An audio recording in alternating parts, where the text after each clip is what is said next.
Good morning students. हमने second lecture में यण संधि तक कवर कर लिया था। उससे आगे आज हम अयादी संधि से शुरू कर रहे हैं।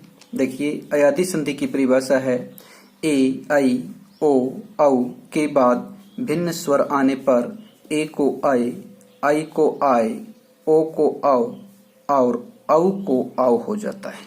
जैसे देखिए, ए को आई बनाएंगे, आई को आय बनाएंगे, ओ को औ बनाएंगे तथा औ को आओ बनाएंगे। से जमा अन। देखिए, हमने यहाँ ए को आई बनाया है। आप देखिए, इसने सबसे पहले तो कंडीशन क्या रखी है, ए आई ओ औ के बाद भिन्न स्वर आने पर, यानी भिन्न स्वर होना चाहिए। तो सबसे पहले हम देखेंगे क्या भिन्न स्वर हमारे पास आगे है। तो देखिए, श के हमने टुकड़े किए, श जमा ए। तो इसका मतलब इधर तो हमारा ए है और उसके बाद अन का हमारे पास ए है। ए के बाद ए है, इसलिए भिन्न स्वर हो गया। तो कंडीशन पूरी हो गई है। अब ए को क्या बनेगा, ए को बनेगा आय, आय बना लिया। ए को आय बना लिया, जोड़िए।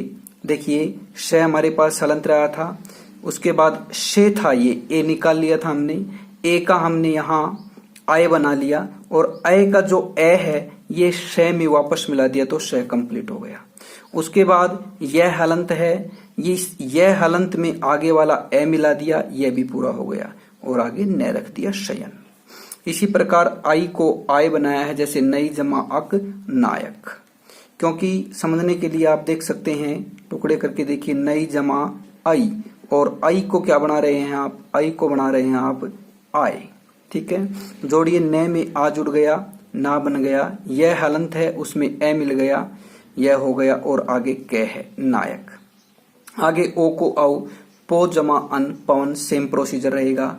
औ को आओ, पौ जमा अक पावक। समझ लीजिए, समझने के लिए देखिए, पे के टुकड़े करो, पे जमा औ। अब औ को आप क्या बना रहे हैं, औ को आप बना रहे हैं आओ। जोड़िए, पे में आ जुड़ जाएगा, पा हो जाएगा, इस वे में ये ए जुड़ जाएगा, वह पूरा हो जाएगा और आगे कै पावक। समझ में आ रहा होगा। आगे देखिए, पररूप संधि।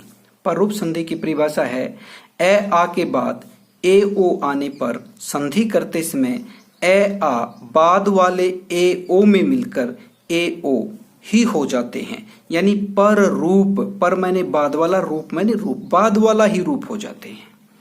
जैसे इसके उदाहरण से आपको क्लियर हो जाएगा।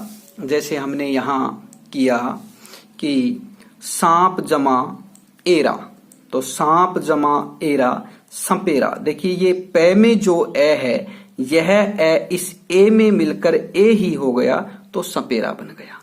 मामा जमा एरा ममेरा, चाचा जमा एरा चचेरा, बिंब जमा ओष्ठ बिंबोष्ठ, अधर जमा ओष्ठ अधरोष्ठ। ठीक है, कोई उदाहरण समझने के लिए उठा लीजिए। जैसे आपने उठाया अधर जमा ओष्ठ ही उठा लिया, तो अधर के रे में हमारा ए है और बाद में ओष्ठ का हमारे पास ओ है। परिभाषा में लिखा हुआ है, यहाँ आप देखिए, ए आ के बाद ए ओ आने पर संधि करते समय ए आ बाद वाले ए ओ में मिलकर ए ओ ही हो जाते हैं। तो ये बाद वाले ए तो है नहीं, यहाँ ओ है, तो ओ में मिल जाएगा, तो ओ ही बन जाएगा। ओ बन गया तो क्या बन गया, यहाँ पे अधरोष्ठ बन गया। आगे देखिए, वर्णागम संधि। हिंदी की संधियों में कहीं कहीं प्रत्यय जोड़ते समय या समास बनाते समय पूर्व पद के अंतिम ए का आ हो जाता है, इसे वर्णागम संधि कहते हैं। प्यारे विद्यार्थियों, इसका मतलब ये हुआ कि यहाँ जो संधियां बनेंगी, या तो उनमें कोई ना कोई प्रत्यय जुड़ा हुआ होगा या फिर वो किसी न किसी समास का उदाहरण होगा।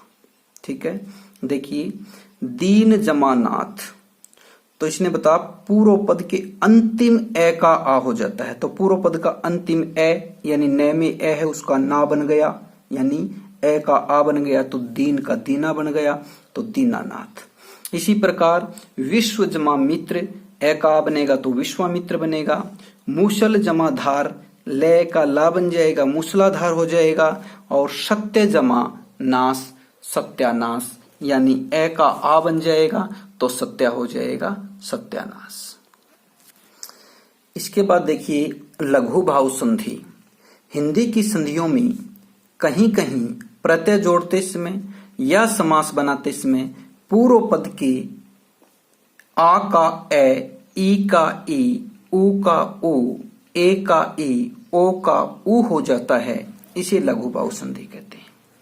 देखिए आम जमा चूर, अमचूर, तो आ का ए हो गया। सबसे पहले यही लिखा है आ का ए हो गया। फिर हाथ जमा कड़ी, हथकड़ी, ये भी आ का ए हुआ है। फिर देखिए मीठा जमा आई, यहाँ मीठा में मैं को बड़ी की मात्रा है, यहाँ छोटी की हो जाएगी जब आप मिठाई लिखेंगे। दूध प्लस मुहा, यहाँ देखिए दूध यहाँ बड़ाऊ की मात्रा है और इकट्ठा लिखते हैं तो ये दूध मुहा शब्द होता है, तो दूध मुहा बन गया। एक जमा तारा, यहाँ देखिए आप ए को ई, ये देखिए ए का ई, तो ए का ई बनेगा, एक जमा तारा क्या बन जाएगा, इक तारा। एक जमा 60, ये भी इसी का उदाहरण है, 61।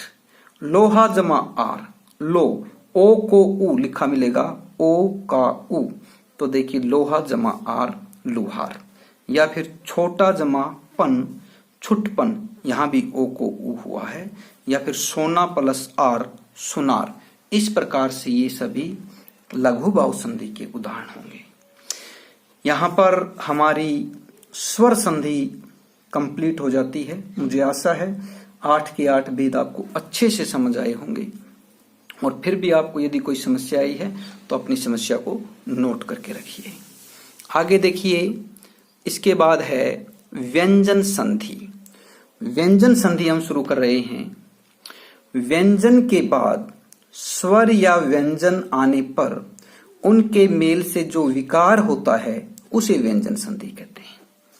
देखो जो संधि का नाम है ठीक उसी तरह से इसकी परिभाषा भी बन रही है कि भाई व्यंजन पहले व्यंजन होना चाहिए, उसके बाद स्वर भी हो सकता है और व्यंजन भी हो सकता है, और उनके मेल से फिर जो विकार होगा तो क्या बन जाएगी, व्यंजन संधि बन जाएगी। जैसे उत जमा मत, उन्मत, क्या हुआ, देखो पहले हमारा तय है, व्यंजन हुआ, उसके बाद क्या है हमारे पास, उसके बाद हमारे पास मैं है, तो बाद में व्यंजन है, तो क्या बन जाएगा, तय का क्या बन गया, न बन गया, तो क्या बन गया, उन्मत बन गया।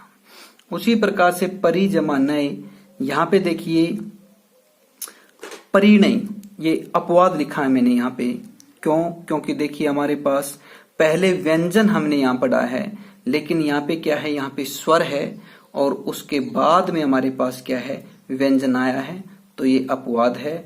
और रे के बाद कहीं भी न आएगा तो न का अणय हो जाएगा, ये परिणय बन गया है। एक नियम में आएगा, जब वो नियम हम करेंगे तब मैं आपको और विस्तार से समझाऊंगा। अब इसका नियम 1 देखिए। सबसे पहले तो क, च, ट, त, प, यानी वर्ग के प्रथम वर्ण, क, च, ट, त, प, ये वर्ग के प्रथम वर्ण है। के बाद कोई स्वर या किसी वर्ग का तीसरा, चौथा, पांचवा वर्ण या य, र, ल, व, है आए तो क, च, ट, त, प यानी वर्ग के प्रथम वर्ण को क्रमशः है, क को ग हो जाएगा, च को ज हो जाएगा, ट को ड हो जाएगा, त को द हो जाएगा और प को ब हो जाएगा। कहने का तात्पर्य है कि वर्ग के प्रथम वर्ण को वर्ग का तीसरा वर्ण हो जाएगा। जैसे क, च, ट, त, प को क्रमशः है ग, ज, ड, द, ब हो जाएगा। ठीक है, उदाहरण के लिए देखिए आप यहाँ पे क को ग बन रहा है, देखिए क को ग बनेगा, यानी ये वर्ग का प्रथम वर्ण है, क, ख, ग, घ, ng, तो प्रथम वर्ण हो गया। इसका तीसरा वर्ण क्या होगा, ग होगा। बोल लीजिए क, ख, ग, तीसरा ग हो गया। यहाँ पे आप देखेंगे वाक जमा इस, देखो क है, क का हमने आगे कंडीशन देखो कंप्लीट होती है कि क के बाद क्या है, ई है, ई क्या है, स्वर है। इसने क्या लिखा है, के बाद कोई स्वर, हाँ लिखा हुआ स्वर कोई भी हो सकता है, तो उदाहरण तो हमारा ठीक है। अब देखेंगे हम क को क्या बनाएंगे, क को ग बनाएंगे, क हलंत है, ग भी हलंत बनेगा। वह हमने लिख लिया, क का ग हलंत बना लिया, उसके बाद बड़ी की मात्रा लगा ली और आगे श लिख दिया, वागिश बन गया। इसके बाद च को ज बनेगा, अच जमा अंत, यहाँ पे च को क्या बनाया, ज बनाया, क्योंकि तीसरा वर्ण ज ही होता, च, छ, ज, तो अ का ज हलंत होगा, ए उसमें मिल जाएगा, अजंत पूरा बन जाएगा। ट को ड हो जाएगा, सट जमा आनन सडानन। ट को ड बन गया, ड हलंत बनेगा और उसमें आ मिल जाएगा तो डा बन जाएगा सडानन। जगत जमा ईश जगदीश। तय को द बन गया, आगे ईश्वर है जगदीश। अप जमा ज, देखो यहां प है, प फ ब, तो ब बनेगा, ब बनेगा। क्यों? क्योंकि देखिए यहां तो हमारे स्वर आते गए हैं, यहां किसी भी वर्ग का आगे तीसरा वर्ण है, इसमें लिख रखा है किसी वर्ग का तीसरा, चौथा या पांचवा वर्ण, तो तीसरा वर्ण है। यहाँ पे तीसरा वर्ण है तो पे को ब बना देंगे, ए का ए लिख दिया है, आगे हमारे पास ब है, पे का ब बना लिया है, आगे हमारे पास जय है, ज्यों का त्यों रख दिया है। अब्ज, और अब्ज का अर्थ होता है कमल, यानी कमल का पर्यायवाची है ये। आप शब्द से अप बना है, आप मीन्स होता पानी, और जय मैंने होता है उत्पन्न होना, तो पानी में उत्पन्न होने वाला कौन कहा गया है? कमल कहा गया है। तो मुझे आशा है आपको यहां तक समझ में आ गया होगा। आगे की संधि हम अगली क्लास में करेंगे। और प्यारे विद्यार्थियों, आप अच्छी मेहनत करें और लगन से अपना काम पूरा करते रहें। ये जितना भी हमारा होमवर्क होता जाता है, इसको साथ के साथ आप अपनी कॉपी पे उतारते रहें और रफ कॉपी में करके देखते रहें। धन्यवाद। आपका दिन शुभ हो।